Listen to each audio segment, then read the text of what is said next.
West பெங்காலோட மாநில பறவை white throated kingfisher, அதாவது வெள்ளை தொண்டை கிங்ஃபிஷர்னு சொல்லுவாங்க. இந்த பறவை நீருக்கு அருகிலையும் வானத்திலையும் மின்னலா பறக்குதுங்க.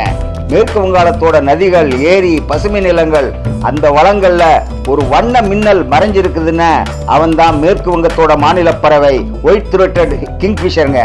வெள்ளை தொண்டு நீளம், கோப்பை நிற உடல், சிவப்பு வவுசுக்கால், பறக்கும் போது கண்ண மயக்கிற அழகு. மீன், சிறு பூச்சிகள், விதைகள் இவற்றை உணவா கொண்டு இந்த பறவை நீர் வளங்களோட சமநிலையை காக்குதுங்க. வனப்பிரதேசத்தோட அழகை பெருக்குதுங்க. மேற்கு வங்க மக்களுக்கு இதனால பெரிய பெருமைங்க. ஆனா இன்னைக்கு வாழ்விட அழியுது, நீர்மண்டலங்களோட மாசுபாடு, வேட்டையாடுதல் இந்த அரிய பறவைய நம்மளை காக்கிறதுக்காக வேண்டி காத்துக்கிட்டு இருக்குங்க. ஒயிட் த்ரோட்டட் கிங்ஃபிஷர் இருந்தா மேற்கு வங்கம் நீர் வளங்களோட அழகோட வாழுங்க. இந்தியாவின் மாநில பறவைகள் நம் இயற்கையோட பெருமைங்க.